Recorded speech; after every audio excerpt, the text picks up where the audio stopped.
Hi everyone, welcome to Divan-e-Ghalib Meri Zubani. Today we are going to get into the second Ghazal from Divan-e-Ghalib. Hopefully you enjoyed the previous one which I recorded. This one is short, एक ही शेर है, but knowing Ghalib, I am sure it is jam-packed. So let's read the Ghazal first and then we will get into the impressions. So this is how it goes. Jarahat-tohfa, almas-armughan, dagh-e-jigar hadiya,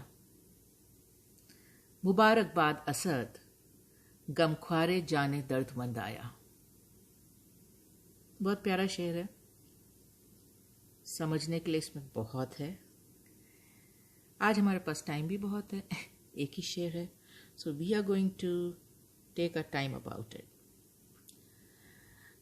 So let me begin with just basic translation. So पहली line में तोहफा, अमुर्गा, हदिया, ये सब synonyms हैं gifts के. सो तोहफा तो present है ही, अमुर्गा भी एक किस्म का प्रेजेंट होता है, हदिया is almost an offering, right. So तीनों words are indicative of gifts. जराहत इज चोट, वूंड, घाव, जख्म. Yes.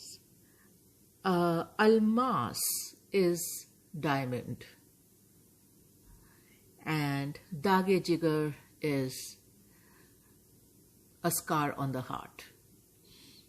Scar is worse than a wound because a scar indicates the wound was created, the wound ran its entire course of pain and healing and then scarred and has left a mark. And then in the second line, mubarakbaad Asad. So I'm very happy कि इस गज़ल में उन्होंने अपना तखल्लुस असद वाला use किया है. As I've said in my previous episode, I am very partial to this takhallus. I like it more than Ghalib. So mubarakbaad Asad, gham-khwar-e-jaan-e-dardmand aayaa. Gham-khwar is somebody who is compassionate, who relates to you when you are in pain, who supports you when you are in pain, who tries to ease your pain, a well-wisher. And jaan-e-dardmand, so this, as the word says, basically dard se bhari jaan, right? Dukh bhari jaan. So gham-khwar-e-jaan-e-dardmand यानी एक दुख भरी जान, एक troubled जान, एक pain ridden जान को सहारा देने वाला, उसको सहानुभूति देने वाला, उसको शांति देने की कोशिश करने वाला. So that's the literal translation. Now there's something very interesting about this sher. When I was going through it, and yes, I have read other impressions of other people, and there are two perspectives on it. So the first perspective says that in the first line, where Ghalib is saying that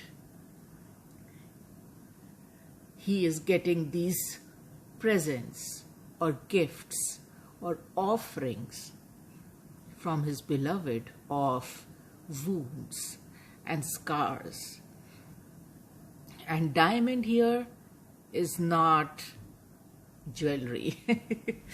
Diamond here is again symbolic of something that is very deceiving, right? It looks very shiny and beautiful, but it harbors in itself this ability to cut you to death. Diamond is the strongest material, one of the strongest material known to man, and if you swallow it, there is a very good chance that the sharp edges and the hardness of the substance itself can lacerate and cause internal bleeding, leading to death. So the first perspective says that Ghalib is saying thank you in a way, very graciously accepting all these gifts from his beloved. Of course not, right? I mean, this is all painful, this is all hurting Ghalib, and he's being sarcastic when he's calling these things a gift or an offering or a present. That's one perception, that Ghalib is being sarcastic. Of course, these are not gifts or presents, they hurt him, and that's all his beloved, when she comes, offers him.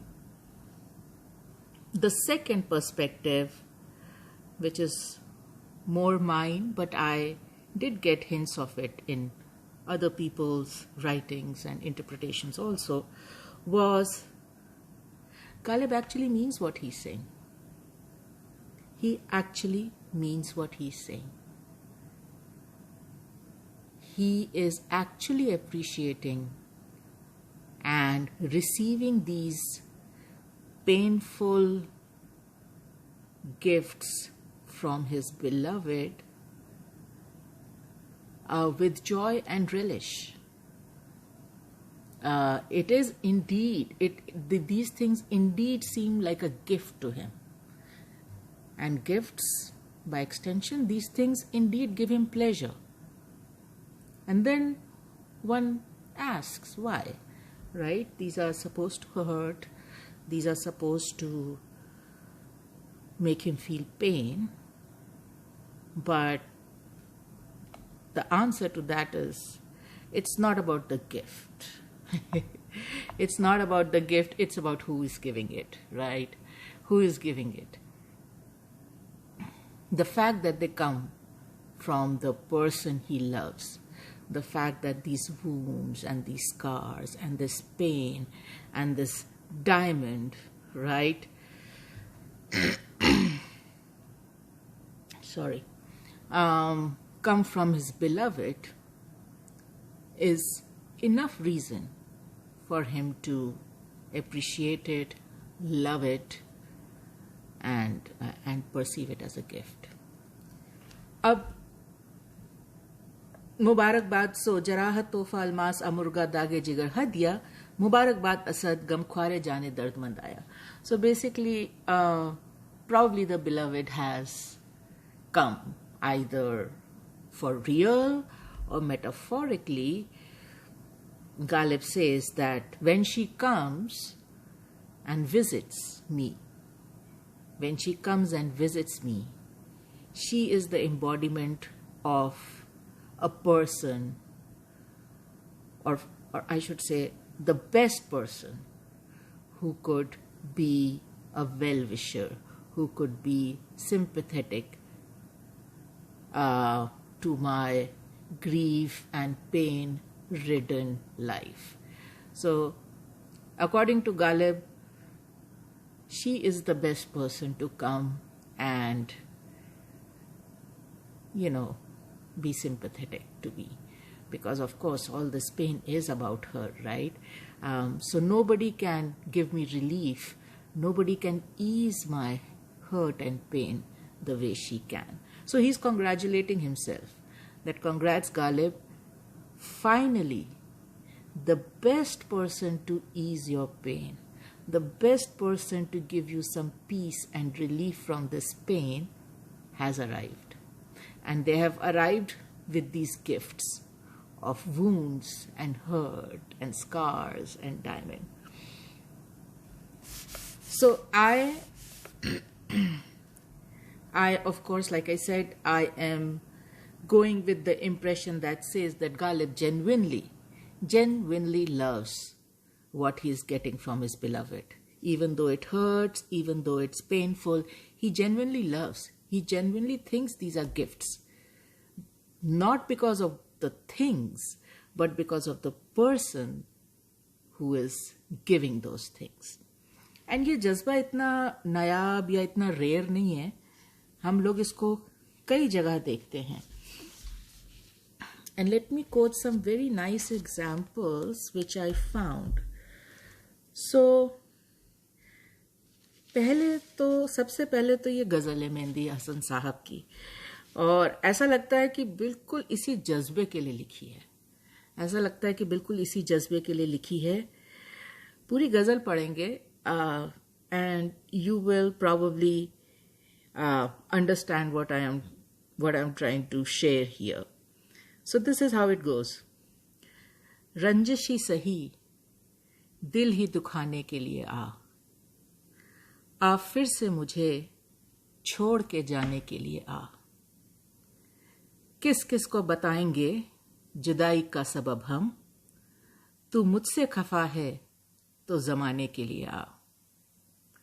अब तक दिले खुश फहम को है तुझसे उम्मीदें, ये आखिरी शम्मे भी बुझाने के लिए आ. एक उम्र से हूं लज्जते गिरिया से भी महरूम, ए राहते जा मुझको रुलाने के लिए आ. कुछ तो मेरे पिंदार मोहब्बत का भरम रख, तू भी तो कभी मुझको मनाने के लिए आ. माना के मोहब्बत का छुपाना है मोहब्बत, चुपके से किसी रोज जताने के लिए आ. जैसे तुम्हें आते हैं ना आने के बहाने, ऐसे ही किसी रोज न जाने के लिए आ. पहले से मरासिम ना सही फिर भी कभी तो रस्म रहे दुनिया ही निभाने के लिए आ. इस गजल में इतनी प्यारी तरह कैप्चर की है ये बात कि joy is not all what I want from you. Joy is not all what I want from you. Happiness is all not what I want from you. That's not what I'm after. What I'm after is you. And if that means that at times you will come with pain and hurt and disillusionment and sadness and waiting and separation, all those demons, right? That's fine. That's fine. As long as it is attached to you, as long as it is part of you, as long as it belongs to you, it's all good. It's all good. पूरी गज़ल बहुत खूबसूरती से इसी जज्बे के चारों तरफ घूमती रहती है कि ठीक है, मैंने मान लिया कि कभी मुझे खुश करने के लिए नहीं आओगे, कभी मेरे को वो चीज़ें देने के लिए नहीं आओगे जो सो कॉल्ड एक लवर से एक्सपेक्टेड होती हैं, राइट? प्यार, मोहब्बत, खुशियाँ, warmth, all that good stuff. जाने दो, let it be. Don't come and give me all that good stuff everybody talks about. Just come and give me whatever you have. And if all you have is things to say and do that will hurt me, that will leave me alone, that will disappoint me, disillusion me, so be it. Just come. Just come and be with me. So बहुत प्यारी गज़ल है. दूसरा, जब ये पढ़ रहे थे गज़ल तो वो गाना भी याद आया अनपढ़ का. उसमें जो एक वर्स है, मुझे गम भी उनका अजीज है कि उन्हीं की दी हुई चीज है. So again, the same jazba that yes, even the grief and the pain that they give me is dear to me because it's been given by them. It's not about what is being shared. It's about who is sharing it. It's about who.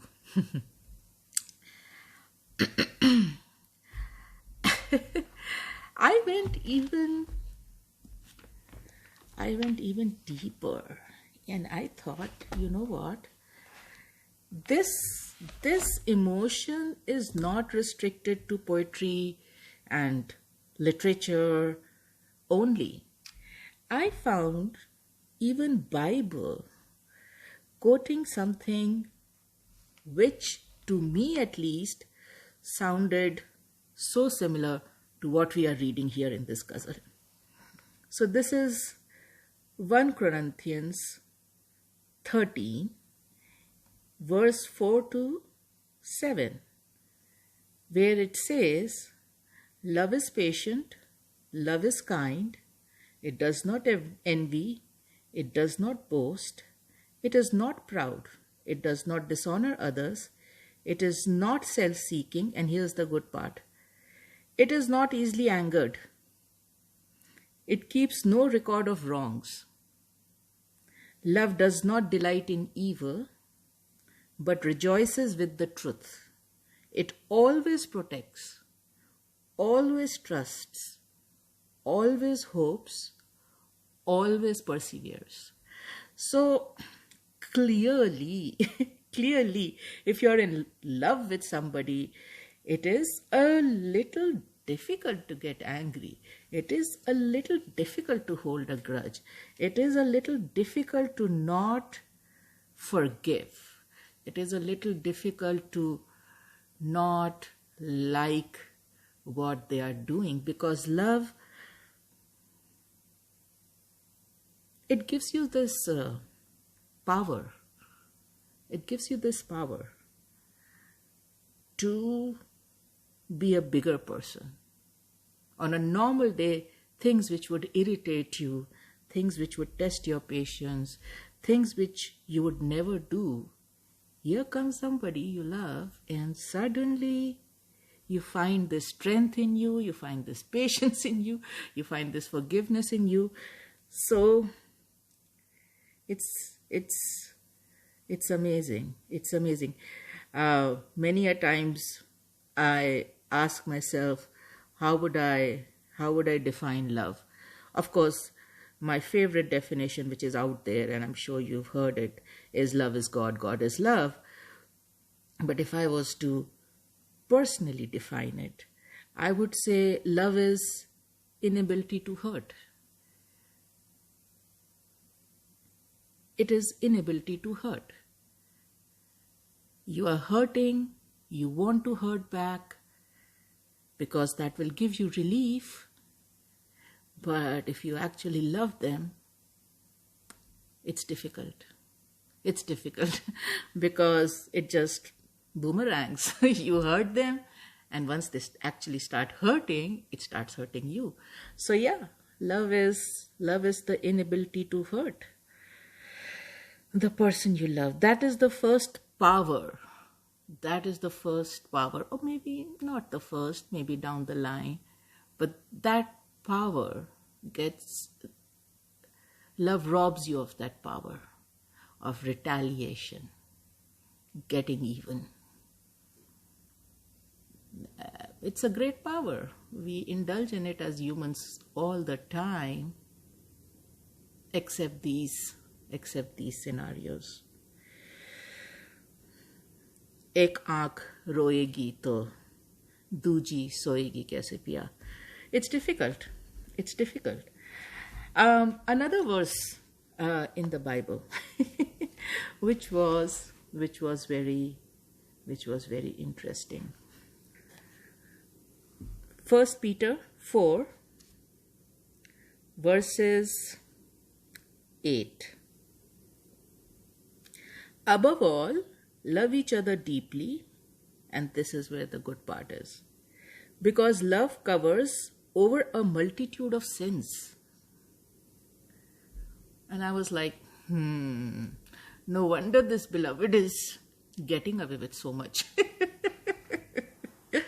No wonder she is getting away with so much. No wonder. Yeah. So that's what I found in the Bible. जो कि इसी जज्बे को बहुत बहुत प्यारी तरह capture करता है। कबीर का एक दोहा है विच गोज लाइक, प्रीत पुरानी ना होत है जो उत्तम से लाग, 100 बरस जल में रहे पाथर न छोड़े आग। सो साफ बोल दिया है कबीर ने कि प्रीत पुरानी ना होत है, love never gets old, it never gets old. 100 बरस जल में रहे, you can submerge it in water for 100 years, पाथर न छोड़े आग, it will come out, the stone of love will come out after 100 years of being submerged in water and still have its spark alive. What a beautiful thought. What a beautiful thought. So ultimately it is clear that Ghalib knew that. Ghalib knew that. Ghalib felt that. Ghalib was aware of the fact that these things like hurt and pain and grief and suffering and, I mean, by extension, so many other emotions that he captures: unrequited love, not getting a response from the beloved going with some other lover. I mean, all that will keep happening. All that will keep happening, and this spark will stay alive. You can throw anything at it, and it will stay alive. If it is true love, of course. Many times it feels like true love. But this is the kind of definition Ghalib has captured in this ghazal. This love that relishes in the so-called negativity and hurt and pain and suffering that come with loving someone, and even worse, loving someone who does not reciprocate. And lastly, अब इतने सारे लोगों का तो बता दिया अलग अलग जहाँ पे लोगों ने ये जज्बा कैसे कैप्चर किया। गालिब तो पीछे नहीं थे। ये गज़ल है, बहुत सी और भी गज़लें हैं। उनका एक शेर है जो कि अगेन इसी जज्बे के आसपास घूमता है। मोहब्बत में नहीं है फ़र्क जीने और मरने का, उसी को देख कर जीते हैं जिस काफिर पे दम निकले। According to Ghalib, being alive and dying are pretty much the same thing when you are in love, because after all, you stay alive looking at the person who you would die for. Beautiful, beautiful. And then उनकी एक और गज़ल है, and we will have a full episode on it, but उसमें से कुछ शेर चुरा लिए आज के एपिसोड के लिए। इशरत कतरा दरिया में फना हो जाना, दर्द का हद से गुजरना है दवा हो जाना। The existence of a drop of water is to lose itself in the sea. And when the pain crosses its endurance limit, it converts to relief or medicine for relief. Your pain becomes the relief from pain once it crosses that limit. अब जफा से भी है महरूम हम अल्लाह अल्लाह, इस कदर दुश्मने अरबाबे वफा हो जाना. So he's saying that now he's pleading to God, or he's telling God that now things are really bad. Things are really bad because she's not even interested in being disloyal to me. At least I had something, right? She was being disloyal to me. She was entertaining other people. She was not entertaining me, whatever.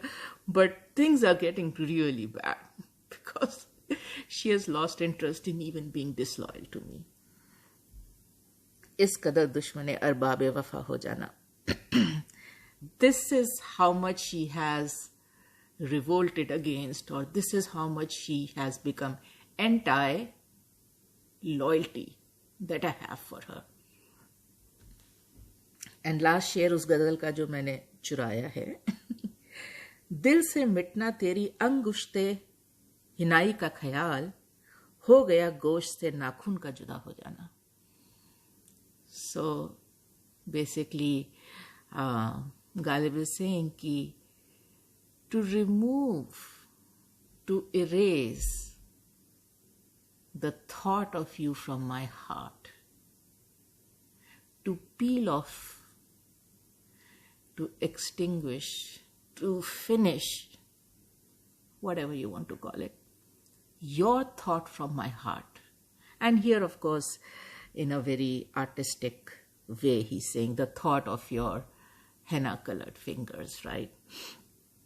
But basically, metaphorically, it is the act of removing your thought, your desire, your wish, your memories from my heart is synonymous to removing a nail from my finger, from the nail bed of my finger. That's how painful it is. That's how painful it is. So clearly, I don't have you, but do not ask me to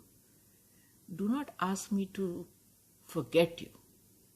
Do not ask me to live a life which does not have you as part of my thoughts, my wishes, my desires, my dreams, my complaints.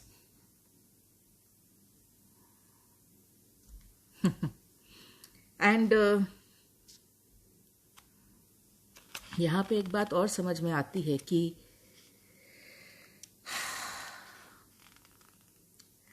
to exist, to continue existing, that umeed has to be maintained. Ghalib is saying the umeed has to be maintained. I have to retain the hope. I have to retain my desires, my dreams, my wishes, my prayers, my hopes for you. It is not possible to go on without that. Whether they fulfill or not, whether they come true or not, whether my prayers are answered or not, he pretty much knows they won't. But that is necessary to go on. That is necessary to go on. And अब इस गज़ल में तो ऐसा लगता है कि she finally came to meet him. She finally came to meet him, and of course she doesn't love him. She doesn't reciprocate his love. So probably it is just a very formal, casual, hi, hello meeting, if it ever happened in real. And if it is a metaphorical meeting in Ghalib's head, this casual, indifferent, nonchalant type of meeting, right? Where there is no sign. There is no sign, there is no talk, there is no conversation about these deep, intense emotions and feelings that Ghalib has for her. I think that meeting itself, having her stand in front of him and, not indulge at all, not acknowledge at all these deep emotions and need and pain and desire he feels for her, probably that is the main cause for the hurt and the pain. But then, true to Ghalib's nature, he seeks, he finds relief in that. Relief to an extent that he actually says, that's a gift. It's a gift for me. Because after all, it's coming from her. And I did in my introductory episode mention how I admire Ghalib for having walked this fine line between eternal optimism and this dismal abyss of pain and loss and suffering and disillusionment, right? So it almost seems that, and we are getting into philosophy and probably Sufism and mysticism now, but it almost seems that Ghalib was very well aware of the concept that you really cannot value and and enjoy love without having gone through the feeling of loss associated with it. To actually appreciate when you receive love finally, you should be well versed with the grief and pain associated with the loss. So, and yes, it is said, right, that you will appreciate light only when you have walked in dark. You walked in dark for 1 mile, you will appreciate it 10%. You walked in dark for 10 miles, you will appreciate it 50%. And if you walk 1,000 miles in dark, you will appreciate light like no one else would, right? So Ghalib really indulges. Ghalib is ready. He really indulges in his pain. He really indulges in his suffering. He embraces it. He enjoys it. He fully grabs it, right, as pretty much a similar experience as receiving love. He embraces the loss with equal ardor as he would embrace love. And that is where I think Ghalib had a very, very evolved intuition, a very evolved emotional state. वो बोलते हैं ना, बाजी चाहे अतफाल है दुनिया मेरे आगे, होता है सुबह रोज तमाशा मेरे आगे. For him, it was almost as if he was sitting on this high seat and looking below, watching all these people playing like kids in front of him. Games people play, right? People playing those games in love, ego, mind games, whatever, right? And Ghalib is sitting high up and almost saying, these people seem like kids playing in a park. So fickle, so egoistical, so flimsy, so fleeting, so self-involved, self-absorbed, and still claiming to be in love, right? Still claiming to be in love. Ghalib almost says, what do they know? What do they know? The way they run away from pain, the way they run away from loss, the way they don't take any risk because of the fear of love and of loss and pain, they are not equipped. They are not equipped. They will keep playing like these kids in a park. They will never really get to play the actual finals.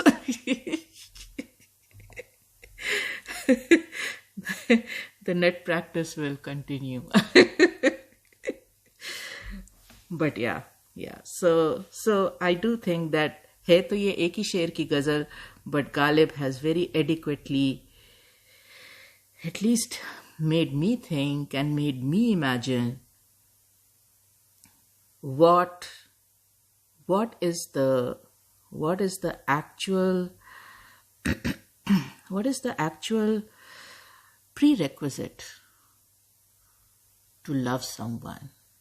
It's not an easy task. It's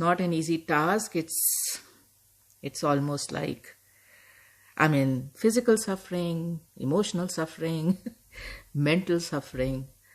You have to be on board with all of that and not complain. Actually cherish it. Actually be thankful for it. Actually appreciate it.